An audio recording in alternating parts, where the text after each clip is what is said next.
I mean, through 10 years of updates, every step along the way, they said, well, this is just a small step. Well, this is just a small step. It's still supervised.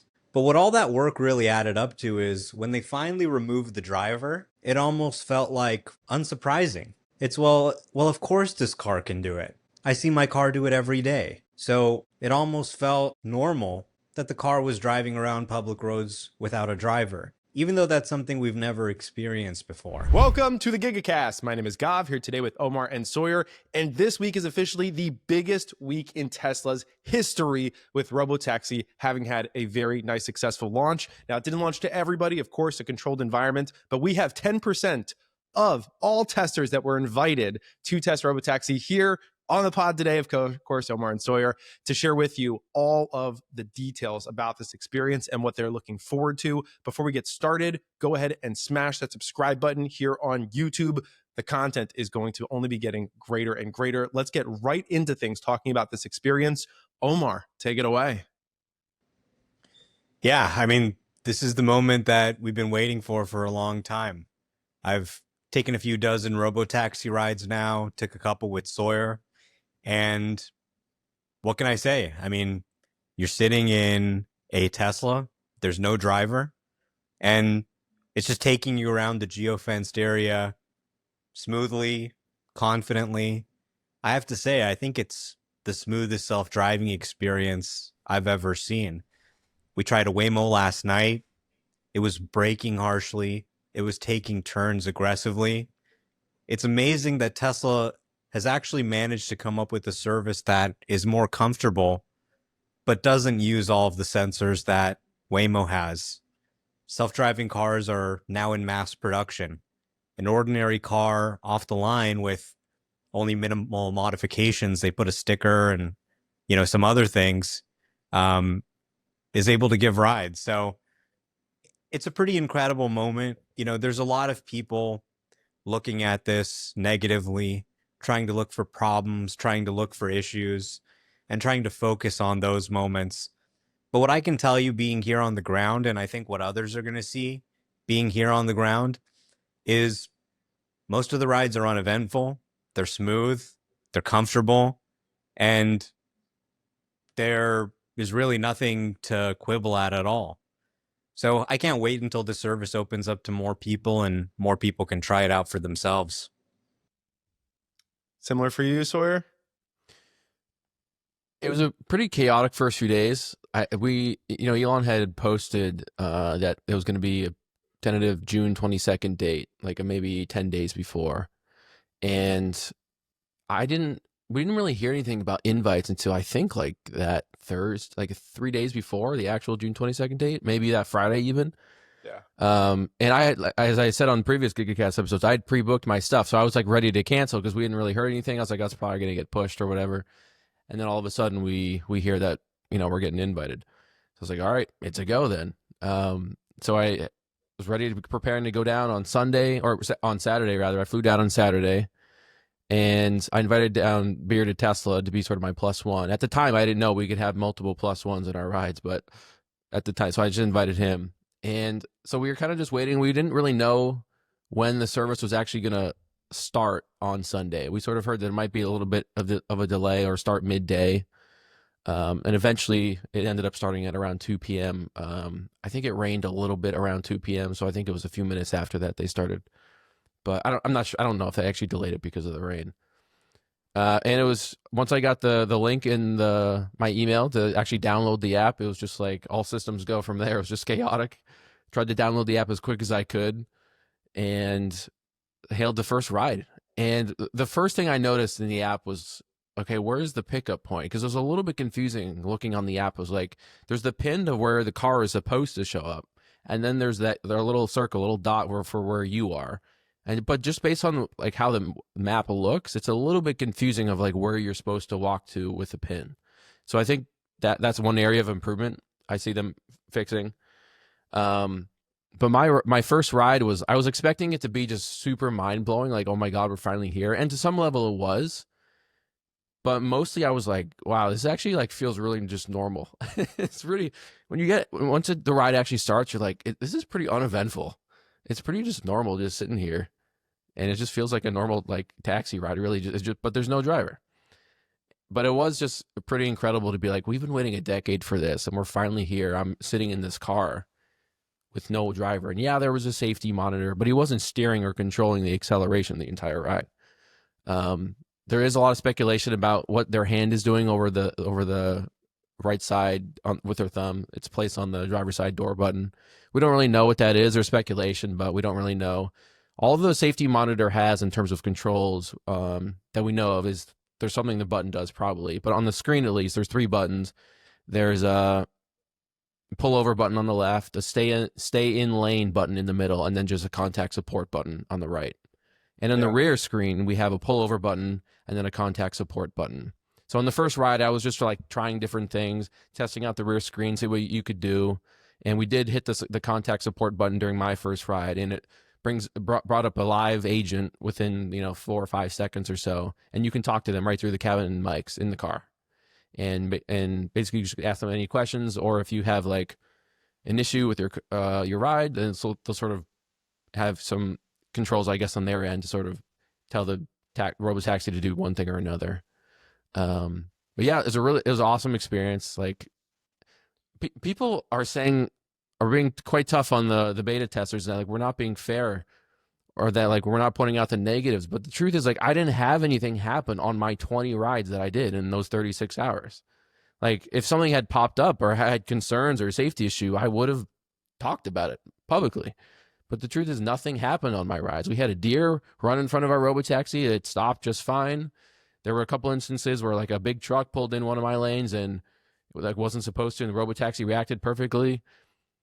So like there's nothing, all of my complaints and feedback has really just been with the app in terms of missing features or just improving features. Like we can't drop a pin wherever we want in the geofenced area. That would be nice to do, because then you could more precisely select your destination. Right now we have to like specifically type in the address or the place we want to go, which is kind of a hassle.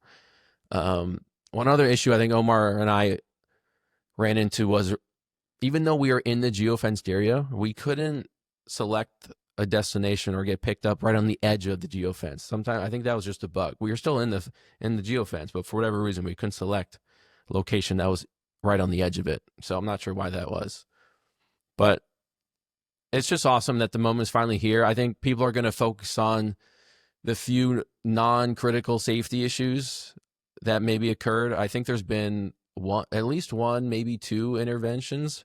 But I don't think it was because there was a safety issue. I think like Dave Lee, during one of his live streams, a UPS truck was backing up, and then the Model Y was starting to approach it. And I think the safety monitor hit the stay in lane button or the stop button or something.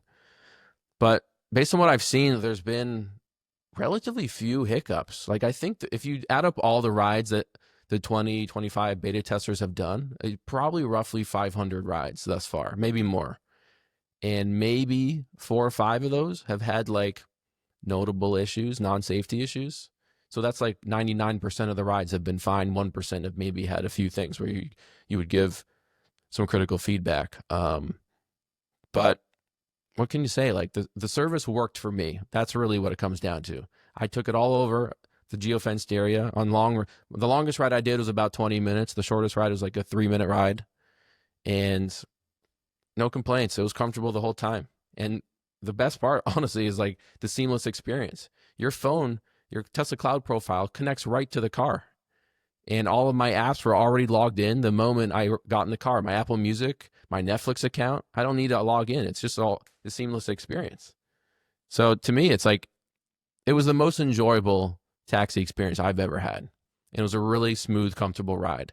And if for anyone that's tried FSD version 13, riding in the back of one of these Robotaxis will feel familiar in terms of how it reacts with acceleration, braking, and whatnot, pedestrians. But it was awesome to be able to take part of the experience. I had an awesome time with the rides. My rides were successful. I can't speak for others, but yeah, what can you say? They're here. Yeah, I was saying the same thing to Sawyer when we were in the car. I mean, through 10 years of updates, every step along the way, they said, well, this is just a small step. Well, this is just a small step. It's still supervised. But what all that work really added up to is when they finally removed the driver, it almost felt like unsurprising. It's of course this car can do it. I see my car do it every day. So it almost felt normal that the car was driving around public roads without a driver, even though that's something we've never experienced before. Now, in terms of the safety driver, we do know that the rear passengers have a pullover button. The safety monitor in front has the pullover button, the stop in lane button, and I speculate that the door button is being used as an emergency stop button where it's slamming on the brakes. So if, and you look at Waymo, they still launch in new cities with a safety driver. When they started, they had someone in the driver's seat. I think it is responsible. You don't want any crashes to happen. Number one, the public has to be protected.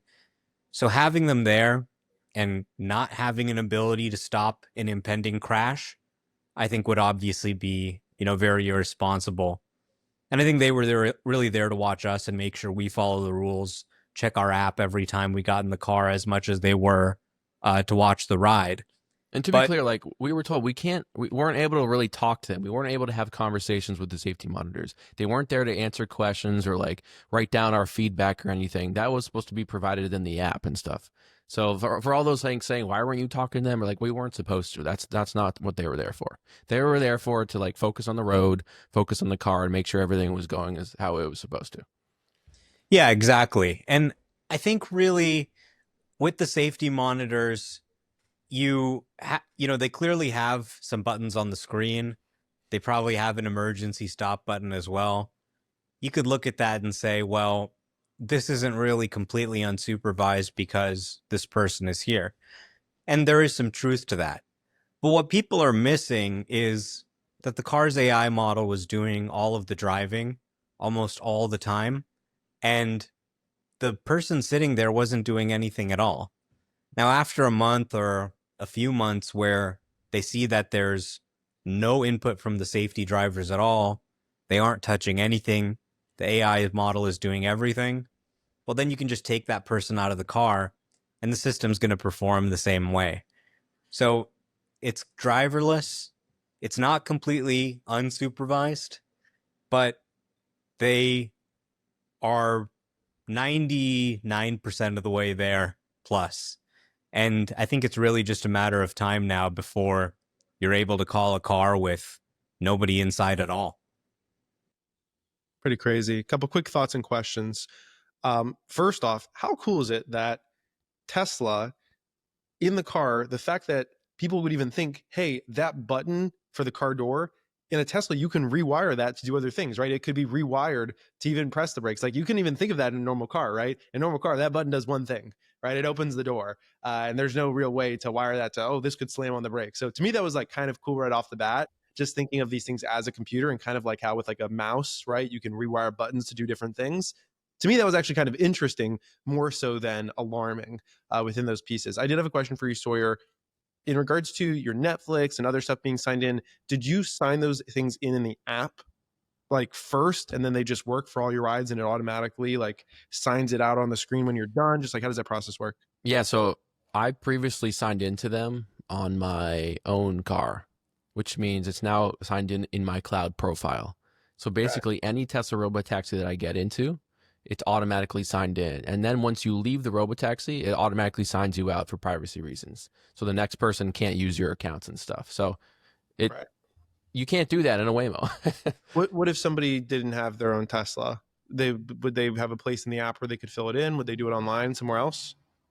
Yeah, you still have your own cloud profile. Omar, I don't know if you can sign in from Netflix on the app, though. Like, I think you have to have your own car, don't you? No, you can do it all from inside the car. So if you've never been in a Robotaxi before, you sign in once and it'll remember all your logins, even if you don't have your own Tesla. Oh, that's true. That's a good point. Yeah, I was thinking of it before they get in, but that's true. Once you get in, you just do it once and it would remember it for the future rides. That's a good point. Cool. Yeah, that was an interesting piece to me just to see. And then I felt like you guys, even just kind of in your video talking, Omar, you made a lot of little points where you were like, hey, this little thing, like they don't even have that in my Tesla, right? On the back screen where I can see this or do this, right? So it seems like there are some upgrades perhaps that are even inside of these robotaxi Teslas that have not even come to the general fleet yet, correct? Yeah, that I think is one of the main takeaways for me as a Tesla investor that's exciting. They've Robotaxi prepared all the touch points. So, for example, on the rear screen, you can see the map. You can see how long until you reach the destination in a much bigger way than you can in a regular Tesla. You can load up all your apps. The whole rear screen interface has been reworked. It also has the pullover button and the support button. And on the front screen, you can see some changes they made too, like taking away the vehicle settings. So they now have a real rideshare app that's integrated into the vehicle in the front and the rear screen. All of those touch points for rideshare are now live and active. They've been developed. That's something that we've been waiting for a long time. And they're going to continue to be perfected now as they continue to expand the service. And they're already like fixing some of the things that we had feedback on. Like yesterday, I posted that you can only see your previous 10 rides before, older than that. There's no history or memory of it in the app. But they've now fixed that. Like I can see, this is the app. I can see every single ride I've taken now.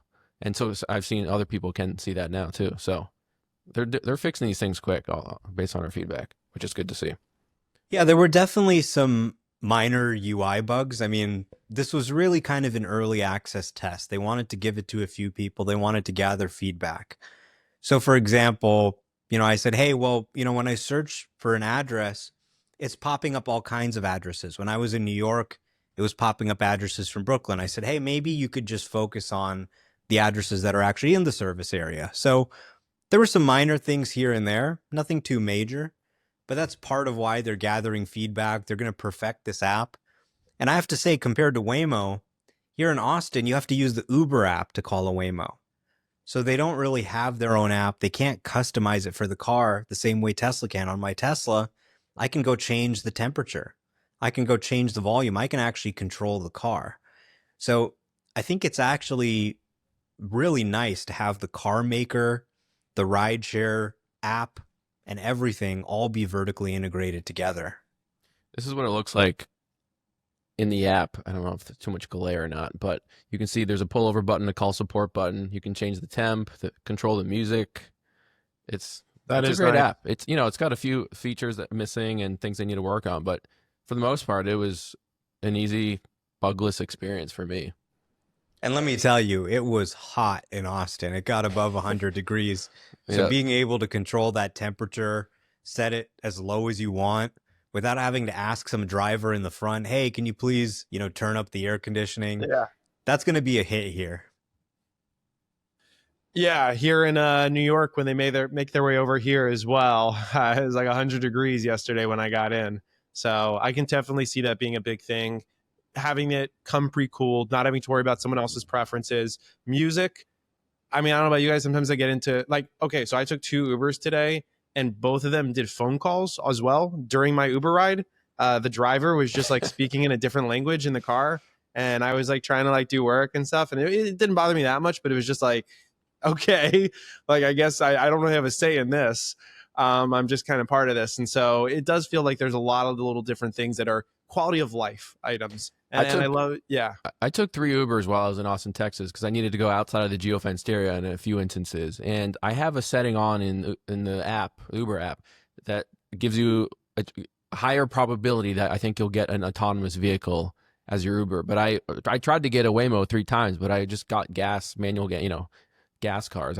Unfortunately I wasn't able to ride in a Waymo because I wanted to compare it back to back, but just wasn't able to get one. I think they have like 100 of those Waymos in Austin nowhere. Yeah, 100 cars. Yeah, we've counted about 11 Tesla Robotaxis so far. Yeah, let's talk about that. Okay, so there was a lot of discussion about how there were 10, but Omar, you have a license plate tracker sheet now here, and you count 11. So do you think there's potentially more? Look, I mean, I think they're going to expand fast in the coming weeks. Getting to 100 Robotaxis, I mean, they could do it today. But I think they want to feel confident in the software, in the model, that it's working really well without interventions before they expand. I imagine after the initial sort of media group leaves, there's going to be locals who get invites. But Yeah, I think just the fact that I can go in the Tesla app and get a driverless car guaranteed, that's huge. It's annoying to have to go in the Uber app and sometimes get a Waymo, but sometimes get a human driver. I don't want a human driver. I was in New York, and going from a city with autonomous cars, like where I live in California, to a place without autonomous cars, it was like an ad for Tesla Robotaxi. You'd get in a car that smelled like cigarettes or smelled like something really weird. The driver would get really excited that you're Indian. They go, "Oh my God, are you from India too?" I don't want to talk to a human driver. I mean, maybe you Does that can call happen a me. lot to you? Yeah, for some reason, nothing is more exciting to an Indian guy than seeing another Indian guy. And so, just like the smells, the discomfort, the weird driving maneuvers, and then getting in the Robotaxi and having this nice, clean car, being able to play your own music through the apps in the back. It's got this amazing Tesla sound system. It's really comfortable. It it's a killer product compared to the human-driven rideshare that we're comfortable with.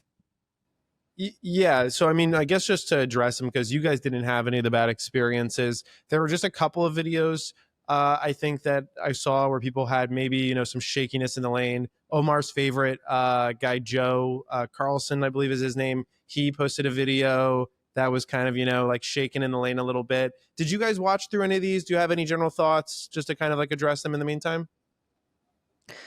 Look, if you are going to go on social media and go to these Tesla haters, who, by the way, just not too long ago were saying it was impossible to drive a car with computer vision. And now they're saying, oh my God, it braked a little bit. People are recording all these rides. Go look at what Waymo was doing and what people were saying in the first week that they launched. It was not pretty.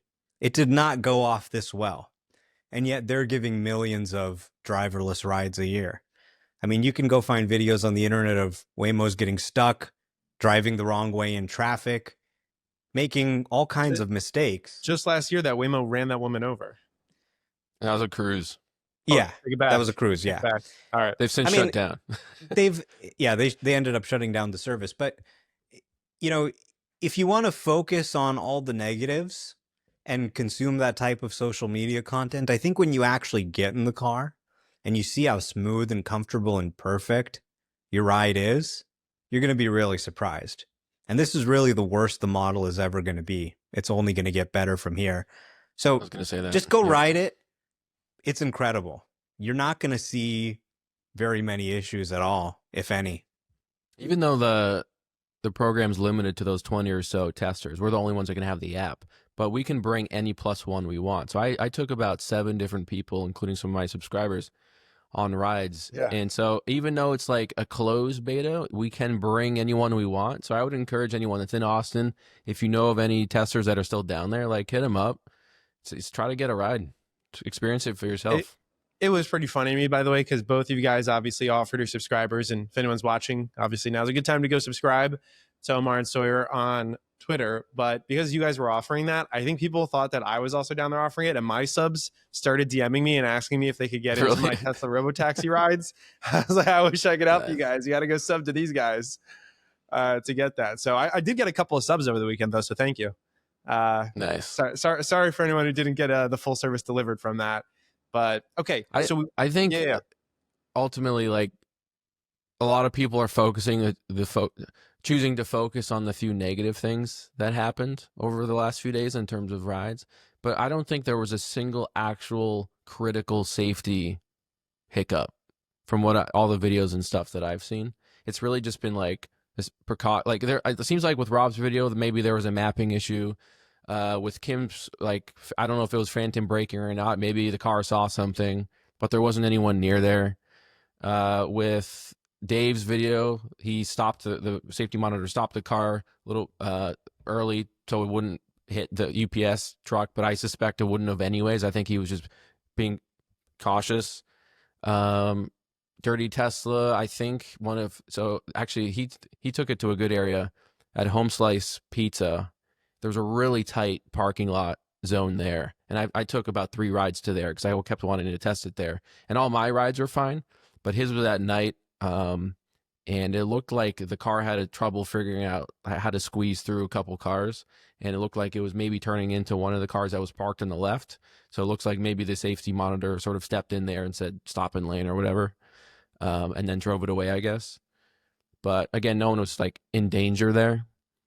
But they are interventions, so I guess, so to speak. But again, there's probably maybe 5 or 6 instances where those things have popped up, but probably 500 rides total. So that's like 1% of the rides. So to me, it's like, these are just the first rides. It's a beta service. Like, it's, as Omar said, this is literally the worst the service is going to be. It's just going to get better from here. So to me, they're on the right track. And I think this launch was a successful, or this beta service was a successful introduction. No major things happened. No one got hurt or hit or anything like that. So it was just awesome to be able to get to and from my hotel in a Tesla Robotaxi. Yeah, I agree. I mean, this should be a moment of really intense optimism for anybody who believes in self-driving. Because if you think that you need all this extra equipment to make a car self-driving, well, that means really a lot of people are going to die waiting for the technology to scale up and waiting for it to become mass produced. Self-driving cars are now in mass production. The differences between this and Waymo are very little. They're at the cusp of actually surpassing Waymo in driving comfort, in safety, in service area, on every metric. And the fact that they were able to go 4 days, we're not seeing any crashes, we're not seeing any safety incidents. That's a major success. They're going to continue to train this model, improve this model, introduce AI 5 towards the end of the year, and expand this to many, many more cities. This is a huge inflection point in self-driving. Going from needing a specially created car outfitted with tons of sensors to a world where every car that comes off the line is capable of driverless operation. And in just 3 days now, we're going to see Tesla actually do a delivery to a customer's home straight from the factory without anyone behind the wheel. And it's worth noting that Gigacast is currently outside of the geofenced area. So that'll be interesting. I think in general, like, if Tesla's Robotaxi service reaches a level of perfection that where they start to expand to other cities and continue to see a high level of success and expand, to me at that point, I like Waymo's done because they can't compete in terms of cost right now. They don't manufacture their own vehicles. It looks like their 6th generation vehicle is going to be made by Zeekr, a Chinese company, and their sensor suites will continue to be more expensive than Tesla's approach. So if Tesla reaches a point where they're continuing to expand in Austin, then they get to other cities. Waymo, to me, they just can't catch up. So at that point, Tesla's rides are going to be able to be cheaper because a Model Y costs $35,000 to build, and of course Cybercab is coming later. So it's still early. That hasn't happened yet, but I suspect that's the path that what will eventually happen. But it's really just a question now of like how quickly can Tesla scale this up? Can they expand the geofenced area to north of the river in Austin too? Because that's an area a lot of people like to go to. I like to go to that area too, and I couldn't because in the Tesla Robotaxi because it was outside of the geofenced area. So we'll see how quickly they expand this. I think the safety monitors won't be around for probably a couple more months. They'll probably be around for like a few more weeks, at least maybe a few more months. But I'd be shocked if by the end of the year they're not gone. Because, safety monitors can't scale. Like, you can't have hundreds of thousands of millions of safety monitors in these cars. Eventually, you got to, like, get them out. So, it'll be interesting. See what happens. Yeah, I think Sawyer hit the nail on the head there. Right now, Waymo does have, I think, the better driverless service. They've got nobody in the car. They have a bigger geofence. And it's just working at a bigger scale with real people. So you could look at that and say, oh, okay, Tesla is playing catch up. But really, Now that they've proven that this can actually operate driverlessly with similar performance to Waymo, their days are numbered. They've managed to do the same thing at a fraction of the cost. You could probably build 5 or 6 Model Ys for the same price as one Jaguar I-Pace and do it in a fraction of the time. They're on track to kill Waymo, kill Uber, and completely disrupt the global rideshare market here. I think once you're in the Tesla Robotaxi, to me, that is the better service once you're in the car. Like, let's put the safety monitors aside for a sec. But the actual experience in the Tesla, I think, is better. But I think you're right in that Waymo still has the better service because they have more coverage. They got more cars. And even though I couldn't get a Waymo in my 3 attempts, you're still more likely to get a Waymo than, let's say, if you were to put Tesla on the Uber app and, because there's only 11 Tesla Robotaxis. But yeah, we'll see how it goes. Yeah, and it was so interesting because I called my girlfriend a Waymo so that she could go to Target, and then on the way back, I couldn't get her matched with a Waymo. She got a human driver. And the human driver just started complaining to her about robotaxis. She said, these damn robotaxis, you got these Waymos, now you got these Tesla robotaxis. I'm losing income. My income is tanking because they keep giving my ride to the Waymo instead of to a human driver. That was kind of just a light bulb over the head moment for me where it's like, wow, this is really happening. Things are changing fast. It's very small scale today, but we're in a self-driving race now. Both Waymo and Tesla are pushing aggressively to compete with each other. And there's a lot of good that can come from that type of competition. This is kind of like a space race that's gotten kicked off between the US and the Soviet Union, between Waymo and Tesla. 2 different ways of doing self-driving. And I think people still haven't really grasped how much the world is going to change with this technology in the coming years. The benefit that Waymo has is they have a behemoth of a company behind them in Google, generating $100 billion in profit every year. So they can afford to keep burning a lot of cash. But eventually, you got to make this profitable. You have to make it scalable. So I don't know if they can. Literally the most profitable company in the world, right? Behind them. So yeah, that does help. Is NVIDIA not more profitable at this point? I thought I saw a post the other day that someone put that Google had like the highest amount of profit for 2020. Yeah, I haven't looked, so or trailing 12 months or something like that. But yeah, whatever. It's somewhere in that range. Top 3. Regardless, it's exciting. Like if you go to Austin, there's so many driverless vehicles now. There's Waymos, there's Teslas, even some Zoox cars. Like it's pretty cool that we're just living in this era now where you got all these different tests or services. It's cool. Yeah, soon there's going to be more robots on the road than humans. Yeah. Yep. Yeah, it'll be San Fran before we know it.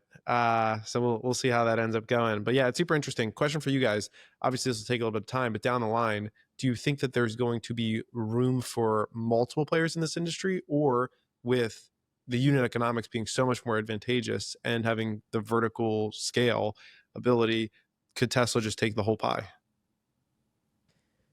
Well, I think there will be multiple players. We don't really tend to allow one player to dominate a market in the United States. If that happens, we break the company up. So I do think there are going to be multiple players, just like there are today. But the dynamics of the market and the network effects really favor a winner takes most kind of outcome, I think, much more so than transportation or traditional rideshare. Once I get in my Tesla Robotaxi, I got my next Netflix signed in, I got my music signed in, I'm going to want to take that Tesla Robotaxi. And as you get this flywheel of data collection going, the service is able to improve and become better than any other service. That makes it tough for a Zoox or some newcomer to come and catch up. And nobody really wants to take the second safest Robotaxi. People want to take the best one. Nobody wants the third safest Robotaxi. Those dynamics really favor the top players. And I would guess that there's going to be no more than 3 major players in Robotaxis in the United States. And it's really probably going to be between the top two, which right now is Tesla and Waymo. Do you see, if other players pop up in the space, them gravitating to Uber, similar to how Waymo has for that distribution network? That's a good question. I think it's definitely easier to join Uber than to have your own app built and to try and kick off that flywheel of users. For Tesla, it's a little bit easier. For others, not so much.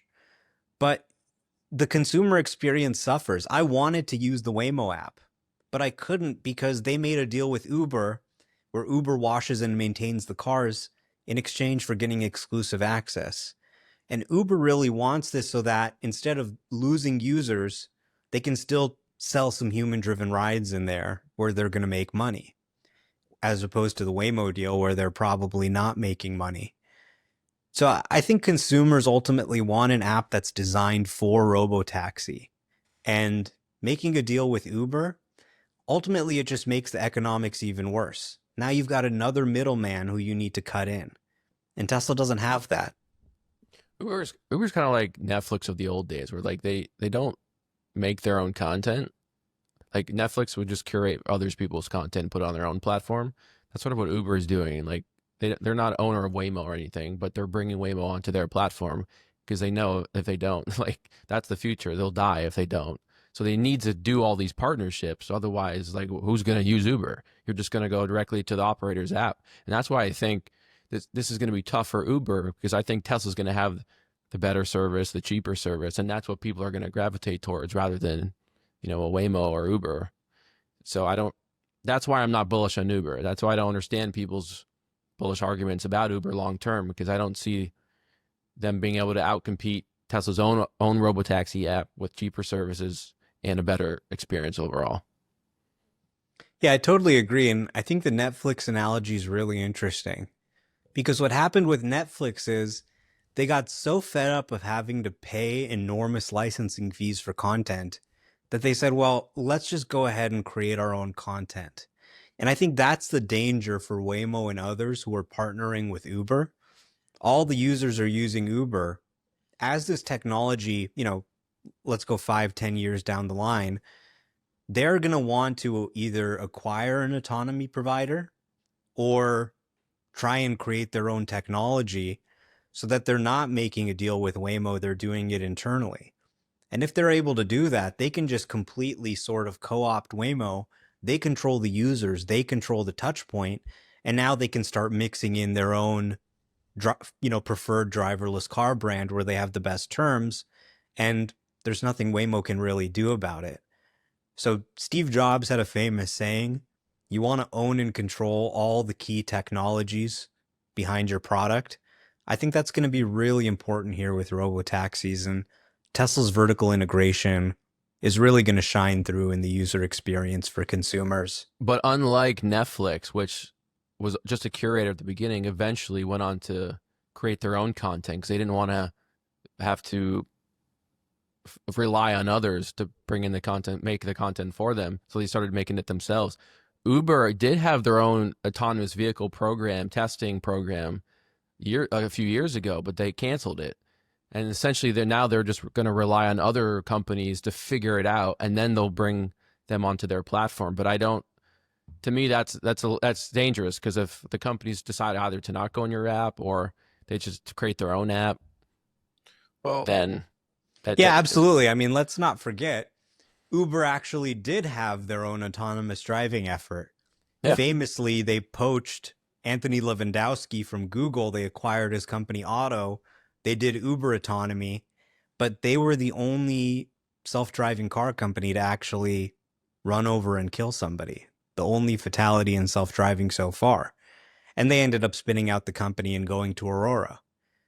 So, we can talk about these things theoretically. From a practical perspective, making an autonomous car is a lot harder than making a movie. Yeah. The advantage that Uber has is like so many people already have the app. They know it. They like it. They enjoy it. And a lot of people use it.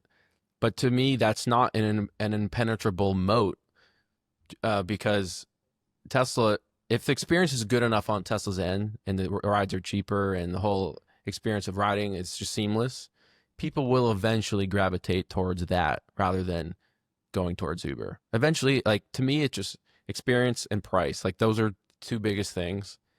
And I don't know if Waymo has the ability to beat out Tesla on that front in the long term. Yeah, it's intriguing because some of the things that are offered on Uber are a little bit different services as well now. They have like Uber Courier, right, and some of these other things, and they're trying to get the cost down. And it's like when you look at Robotaxi, it's just there's going to be no way to compete really on cost with these things if you still have to pay that person ultimately. One of the things that I almost kind of had an idea when you said that as well was in different countries, right? You can take like Uber, you can get it for scooters and mopeds and other pieces like that. And so it does give Tesla some interesting opportunities. And I probably autonomous driving on some of those vehicles is way more complicated than a car. But just, as you add more vehicles to your lineup, giving people these different options in the app, right, for different needs is going to fit in. But it does feel like, I don't know, I don't think Uber's going away anytime soon. I do feel like they're going to have a market there, and maybe they're just going to have to get creative on the areas and ways. I don't think they're going away, but it does make you wonder, like, if they're going to have to rely on all these other companies to figure out self-driving and then bring them on, like, third party, like, they're not actually doing any self-driving services themselves. They're having to rely on others. And if something were to happen, either financials of, like, Waymo, or obviously they're fine because of Google, but others, it just doesn't put them in the best position, I guess. Interesting little tidbit here, and then I'll come over to you, Omar. Right now, Ford's market cap is $40 billion. Uber's market cap is $190 billion. So they're valuing us at way more than a company producing cars, and obviously Tesla's market cap. I feel like Ford's market cap has been the same for like a decade. I don't know if it's changed much. That's why it's a great comparison data point. So, Uber isn't going away anytime soon. But the writing is on the wall for their core business of human-driven rideshare. Human-driven rideshare is going away. It's not going to go away overnight. We're talking about 100 cars for Waymo here in Austin. We're talking about 10 cars for Tesla. But once you experience it, the writing is on the wall.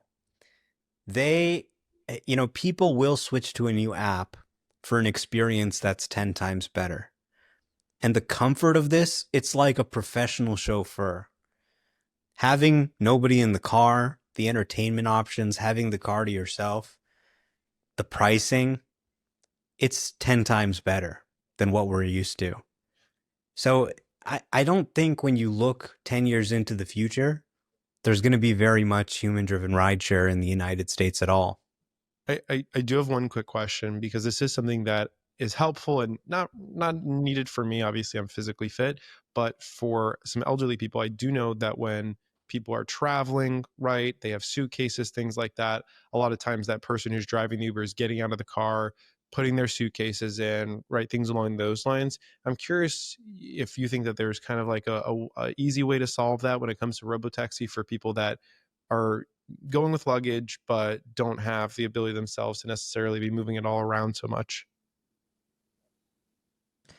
Well, kind of a niche case. I mean, I think most of the time, like maybe Uber Black, they'll do that kind of thing for you. Uber X, you usually kind of have to do it yourself. I don't know. They seem to like doing it. They don't like when I do it. They like want to do it themselves. Yeah, and most of the time for me, for an Uber X driver, I'll do it myself. I think long-term robotics could help with this. There'll probably be an Optimus in the car. Put a little Optimus in the trunk. It crawls out and helps you if necessary. But yeah, I mean, I think they're really going to have a better experience in every way. And Optimus really adds on to the rideshare business in a meaningful way. If you can, take food to somebody's door using robotics, that's a good pairing of what they're doing with Optimus and what they're doing with the Robotaxi. We know they had an Optimus meeting last night. They're working on Optimus V3. So yeah, the combination of humanoid robotics and Robotaxi is a pretty powerful combination. There's really very few jobs I can think of that you can't do with a combination of those two things. My guess is if there's a situation where an old lady has a big bag and is going somewhere, that destination is likely the airport. And the airport is probably going to have Optimus robots or some sort of humanoid automated thing that can help with that. getting the bag in the car maybe is a question, but we're talking about like scenarios that just aren't the most common. And so maybe this is where Uber does have an edge, and that they'll have some more manual options rather than Teslas. But to me, 99% of rides or 8% of rides aren't going to be that. So most people are going to go for Tesla, I think, for that stuff. Here's a funny little robotics example. This is not what it's made or used for, but me and my fiance were just messing around with the Matic, and she was in one room in our living room, and she left something in my office that she wanted, and she didn't want to get up and come get it. And so she had the Matic go to my office and me put it on top of the Matic, and then she had the Matic come back to where she was, and it delivered the stuff on top of it to her. It does make you wonder, like, is all this automation going to make us, like, you know, you ever seen the lazy movie Wall-E, like the Pixar movie where everyone just becomes fat and lazy? Like, is that going to, what does this mean for humanity? Well, you know, the robot maybe can also be your trainer, right? Have you thought about we are headed in that direction, but today, with the limitations of the current technology, we have what I call the Waymo workout plan. It doesn't drop you exactly at your destination. You have to walk a few minutes after. Yep. So that could keep us from Wall-E for at least a few more years. It's coming though. And actually, that's an interesting point. You know, I noticed the Tesla is able to go into the parking lot and drop you off right in front of the destination more often than the Waymo is. With my Airbnb here where I'm staying, the Tesla's able to pull over right in front of my house. You know, Sawyer came here. It was able to drop him off right in front. Then we called a Waymo for my girlfriend. It said, you know, go turn around the corner and we can pick you up the there. street. Yeah, exactly. So Tesla seems to actually be a little better about getting you 100% of the way to your destination. I'm just One thing I noticed is the Teslas are really good. Once you get dropped off, they're really good at, if you're in a parking lot, doing 3-point or even 5-point turns to get out of there. I had multiple instances where that was the case, and there were no issues whatsoever. The car handles it really well. I'm just so excited to see these things try to drive around Manhattan. I mean, just being there this morning, and it's like my Uber's coming to pick me up, and they park like across the street in a different area. They're calling me, where are you? There's a million trucks parked in the middle of areas. You're going to have so many test cases. Omar, what's harder, like LA or New York for FSD, you think? I think New York has a much higher density of crazy situations, but I've got to say, I tried FSD supervised in Manhattan. That was almost more shocking for me than seeing the driverless service here in Austin. And you can see some of my videos on YouTube of FSD driving through Manhattan. It nailed almost every drive. There were even like thunderstorms that broke out, and it was still able to drive to Brooklyn, drive around, do everything. I was really impressed by performance. I don't think obviously they're 100% of the way there, so launch a service like we have here in Austin and Manhattan, but I think they're probably 12 months away or less from being able to launch what we saw here in Austin in New York City. Wow. So I want to talk here about what's next for Robotaxi. We have some trialing happening right now, like you guys talked about. There's going to be a self-delivery, but let's talk through like logical next steps, what you'd expect to see, that, you know, maybe 3-month timeline. I'm just very curious what you guys are thinking. I think, you know, they invited 20 or so of us down there, but most of us had to fly in. So as we fly out, they're not going to have as many testers around. So they're probably going to have to expand the invite list a little bit to get more people testing. And to be honest, they actually, the day of the Robotaxi launch, they did introduce a Robotaxi website where you can specifically sign up to be notified when service is available in your area. And my guess is that they're going to start using that list of people around Austin to start trickling in a few more invitees in the coming weeks and months. But really, they need to expand the geofenced area. That I think was one of the main complaints I saw from testers, is that like we'd love to be able to go north of the river, because a lot of like restaurants and, you know, grocery stores and stuff is north of the river. And expand the fleet, keep testing, put it in, get the miles in, you know, and continue to improve the software. I think Elon said, I don't know if this was a reply to you, Omar, but he said like a model with 4 times the parameters or something is coming, but it's not quite ready yet. It needs polish, but it should be here in like a couple months. So that should improve the service as well. Yeah, that's going to be a big deal, really improving the intelligence. But I mean, really, this isn't the finish line. This is really the starting line. They have an enormous amount of scaling to do to replace all the world's human drivers. So, yeah, just first off, sending more invites out, expanding the list of people who have access, definitely getting some locals in who can continue to use the service every day, I think is going to be important. Eventually, you want to not require an invite. You want anyone to be able to just download the app and sign up, and that's going to be a big moment for sure. Expanding the geofence, handling downtown Austin, handling North Austin, handling all the places Waymo can handle and more, I think is going to be really important. Coming up with a real pricing model. Right now, they've got the $420 flat fee. I don't think that is going to be the right pricing model as they expand the service. You're going to want to charge for distance and time like others. Getting rid of the safety monitor, obviously, I think is going to be really exciting. I think that's the biggest question for skeptics is like, when does that go away? Because I think the biggest complaint people had was like, yeah, but it's still a safety monitor. It's basically supervised, but in the passenger seat. So to me, it's like, once that safety monitor is gone, I think a lot of people be like, all right, these are actual robotaxis. Yeah, right. Then you can say, well, this is really completely unsupervised and it's still operating without any crashes. So, I think they did the right thing launching cautiously. I don't think you want to go too crazy, add in downtown, have a fully driverless car right off the bat. But as the data looks good and they do that, it's going to be really exciting. It doesn't really change the technology. It's still the AI driving the car, but it is awkward having that person there. It's not the full driverless experience. You have to kind of show them your app. So that's going to be another really big milestone when they remove that. And I wouldn't be surprised if we see it happen before the end of the year. Did the person talk at all to you? Like, hey, I need to see your phone, or like, hi, my name's this. You did, at least on day one, you did have to present, like, show them the app on your phone, because they don't want anyone, like some randos getting in the car, they got to, for security reasons. But some of them talked a little bit, like they would say hi to you or bye. Some of them were just dead silent the entire time, and it was actually kind of awkward. Like, it's just this guy sitting here, and you're just like filming. Hey guys, look at this. It's kind of weird, but no, some of them were cool. Like, but you're like, and here's really the quiet safety monitor that we got today. Everybody say hi. It's probably like, it probably sucks for them because they're like, they probably want to say something, but they just can't. This guy's definitely sitting there. He's been following both of you for like 6 years. He's like, oh my gosh, it's Sawyer and Omar in the back. We don't even know if they're Tesla employees. Like, I don't even know if they're like contracted out or like what. Yeah, I mean, I think they were told to really not talk too much, to just focus on supervising the ride, that type of thing. But, they are something that doesn't really change the technology that much in terms of how it's driving, but it changes the vibe in the car. So having that car that's completely empty, that's going to be a moment where I think people's eyes are really open to what the AI in the car is doing. Yeah.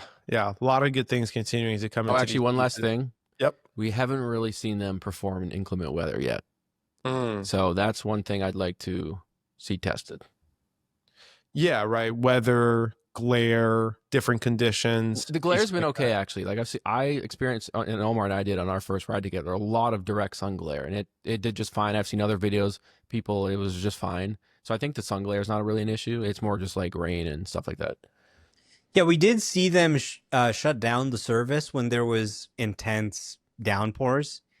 But at the same time, I think Chris also recorded some videos where it was like lightly raining, and we know from FSD Supervised that it can handle rain pretty well. But obviously, they're kind of constraining the ODD so they can ensure that it's as safe as possible. But Waymo works in the rain. It works in bad weather. I would expect to see Tesla also starting to keep the service open, even in rain or bad weather, pretty soon. Evan said, does it work in riots? Yeah.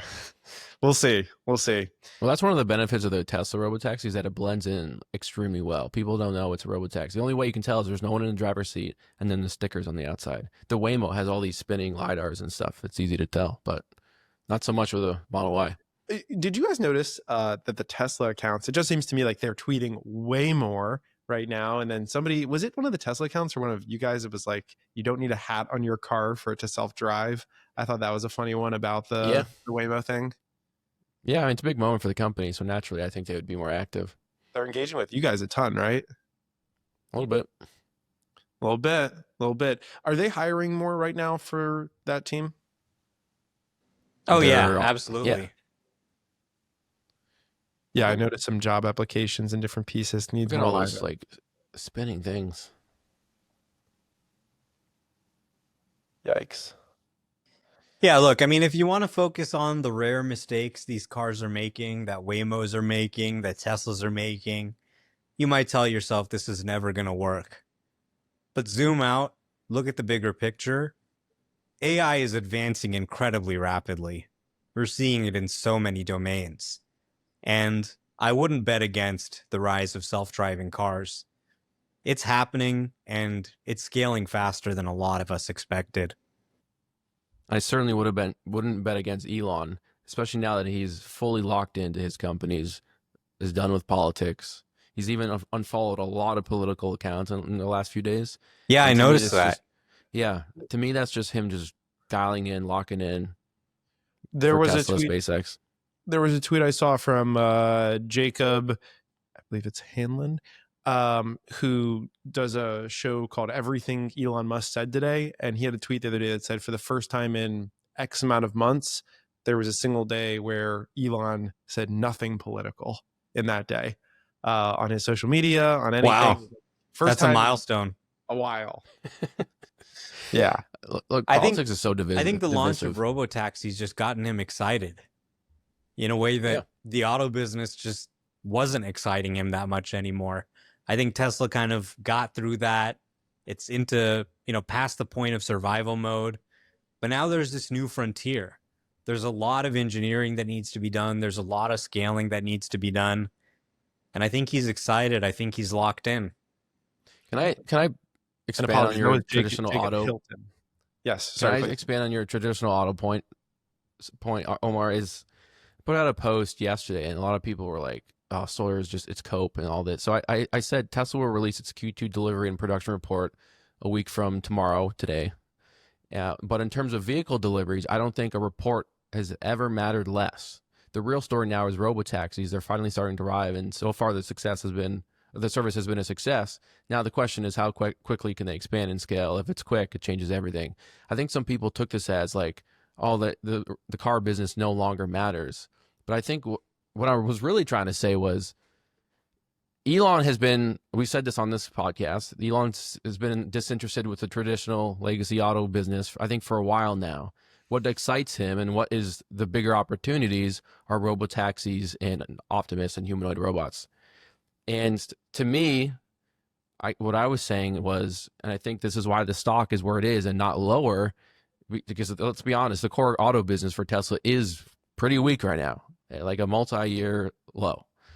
And sales are likely going to be down a decent bit this year over last year. But the point is that because the service has launched and it's been mostly successful, a few little hiccups here and there, but nothing crazy, I don't think, is that people are now starting to focus on that. They're now starting to generate, albeit a very small amount of Robotaxi revenue. But the point is, like, this is a new era, new chapter, a new start of the company. And that's going to be the main focus. Like, I don't think most people, I think, based on the replies that I got, they just forgot that the report is coming out in a week. Because I don't think people are really all that focused on, like, okay, how many Model Ys are in this parking lot? Okay, how many sales are going to be in this region? It's like, if Tesla figures out robotaxis, and we got a great glimpse into that this past weekend, the traditional auto business doesn't really matter as much. And yeah, they generate like all of their most of their revenue from selling cars still, and a lot of their revenue still comes from that and profits and the regulatory credit sales and whatnot. But the point is, like, that's not the future of the company. The future is robotaxis, autonomous driving, and humanoid robots. If you're an investor in Tesla today, you're not investing because, oh yeah, the vehicle sales are going to be up 20% year over year, whatever, or down.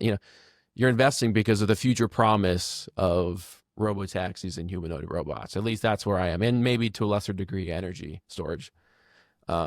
So that was sort of the point I was making. Not that the car sales don't matter and Tesla doesn't need them. Of course, they need to continue to sell cars. They're a company. They need to generate profit somehow. But ultimately, I'm an investor in Tesla going forward because of the huge opportunity that is autonomy and robotics. Yeah, that's a really important point to understand. Elon doesn't want Tesla to win the auto business. He wants Tesla to kill the auto business.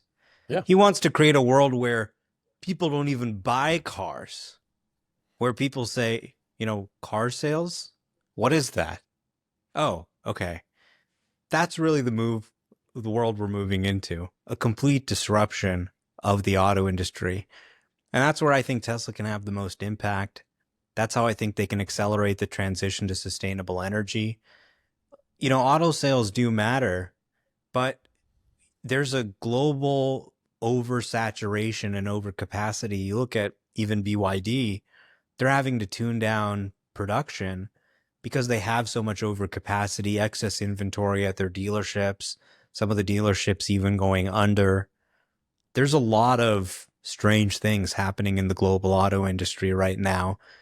And I think investors who focus too much on that instead of the disruption that's coming are probably going to end up kicking themselves long term. There's so many legacy auto companies that are just going to be screwed if they don't figure out this autonomous stuff quickly, because they've been dragging their feet for years. And almost like Ford, GM, yeah, GM is Super Cruise, but it's not that great. And I think a lot of these auto companies are going to find themselves going out of business if they don't figure out how to put self-driving cars in the road. T-minus less than a month till earnings. I'm much more excited to hear what they're saying on this call, to be honest, than the numbers. I kind of hope Tesla shares the actual amount of revenue they generated. I don't care if it's $1,000. Just tell us it's officially started. Here's the amount. Do you think and then 10 years from now we can be oh, it went from $1,000 to $1 trillion or whatever it is.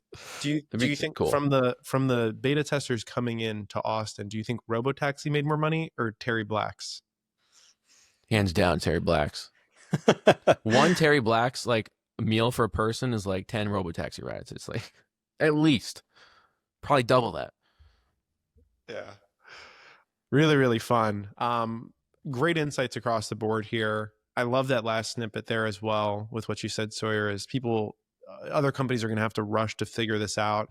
It sometimes, people don't believe until they see it, which, speaking of which, the last thing I wanted to cover was, how about them haters? Marquez Brownlee. How about that? Coming out and saying a bet's a bet, right? No, he's safe, I think, right? Oh, is he safe? What did he he's say? still I thought safe, I think. He did a bet's a bet and this, and then some of these pieces. Look, I mean, his bet was that Tesla wouldn't be able to sell a Cybercab for $30,000 before 2027. Right. Got it. Okay. We'll have to see if they can actually deliver on that. But I would say this weekend is a good milestone towards that. Obviously, you can't sell a Cybercab unless FSD unsupervised works. So we'll have to see on that one. I mean, some other people like Zach from Jerry Rigs Everything said they were going to donate $10,000 to charity if this happened. He's now trying to back out of that. There's some starving kids who needed that money, and you're going to stiff them? Come on. But, the haters will continue to look for something negative, but none of them thought that Tesla would be giving driverless rides in June. None of them. Yeah. And to me, they're really kind of moving the goalposts. They got to get rid of the safety monitor. Then when they get rid of the safety monitor, they'll say, it's not here yet. It's not there yet. But they just keep marching forward. They don't give up. And they're not going to stop until they take over the world. They haven't driven it during a hurricane. All these pieces. Someone's going to say that. I guarantee you. Yeah. Test all conditions. Super fun. We're going to have more updates that continue to come out. Now is the best time to be tuning in to this show. Again, if you're not already subscribed, if you watch this far, you probably want to subscribe right now. We're going to continue to keep you in the loop with the updates, both from the company and from testers. And, look at that. That's definitely me, right? I end up being the fat one in the back. Well, pass it over to me. At least used a good picture. Shout out. I like that one of Omar, though. Where's that one taken? I don't know. So yeah, good things continuing to come. We're going to keep everyone in the loop when it comes to these. We didn't do a mailbag this week. To be honest, we had a lot we wanted to cover just specific to Robotaxi and wanted to let people hear it and hear our thoughts. But please do drop questions. Drop some good questions in the YouTube comments for the upcoming weeks, and we'll bring back the mailbag. Just put the word question. You could do it in all caps if you'd like, just the word question, not the whole question, into the comments on YouTube. Beyond that, just comment below any other just general thoughts or insights you had. Hope you enjoy the episode as always. Real quick, Omar, any final comments on this one? This is the start of something big. This is not a new chapter for Tesla. It's a new book, as Elon said. And there's going to be many exciting moments in the months and years to come. I can't wait to see them expand this. I can't wait to see them launch a robotaxi service in California, where I live. And I think my biggest takeaway is just they've got a hit product here. It's really nice. It's really nice to be able to open the app and pay less than $5 and call a Model Y to drive you around with FSD. I think people are going to love this. We just have to get it out to the world as fast as we can. People got to experience it to believe it. Sawyer? It's a beta service. This is the worst it's ever going to be. It's only going to get better, and people are going to nitpick this. Oh, wind 34 in a 30-mile-an-hour zone. Or The Verge did a whole article on one of my videos, raw clips that I put out on that. I had a feeling you were going to be quoted. They just like, oh, when it's sped in a when 35 and a 30 is like every human around us was doing the same thing. Like, but anyway, like people are going to nitpick this. Obviously, it's Tesla. Like people are going to laser focus on every single thing that goes wrong. But like Omar said, the team's just going to keep pushing forward and continue to improve these things. And eventually, the safety monitor will be gone. It'll drive in the rain. The geofence will expand, and people will continue to move the goalposts, of course. But I think Elon met this June deadline. He said, I think it was in January, February, that this would happen. A lot of people are like, nope, it's another Elon date. It's not going to happen. But it came, and they did it in June. They launched Robotaxis in June. So congrats to the team for that. It was an awesome few days to test it. And I think it's just going to get better and better. Yeah, thank you so much to everybody on the team for making this happen. This is really something that I think people are going to look back and say was a historic inflection point in the scaling of self-driving. And I hope the team is just all extremely proud of themselves because it was really something special to be able to try it. Tesla could have chosen anyone in the world to invite. And obviously, I know Omar and I are big Tesla fans and big accounts on X, but they still could have invited other people if they wanted. And we were 2 of 20-ish people that got invited. So we're very fortunate that we got the opportunity to test their first rides. I'll put it both ways. I'm glad that they invited you guys, but props to you guys. I think you've made this very public, but Tesla, didn't pay for your flights or your stay or stuff like that. You guys spent your own money to go there and test this and provide that real-time information to the public, which is a huge service to the thousands, millions of people that are, investors watching daily, tuning in, right? Awesome crew. So props to you guys for really taking the time out of your own lives to go and do this, especially because you guys already have Teslas that have FSD as well, right? It's like you were saying, this wasn't to you like an entirely new experience, but to get in there. I would also encourage people, I and Omar and many others, we've uploaded the full raw videos of a lot of our drives. I've already uploaded, I think, 3 or 4 full raw clips or videos. So, you can criticize it, but go and just watch those clips yourself and, form your own opinions. Don't just watch little like 2-second clips of some negative from some negative account. Just like go form your own opinions. Watch the whole clip, maximize ad rev. You got to pay for these flights somehow. Really.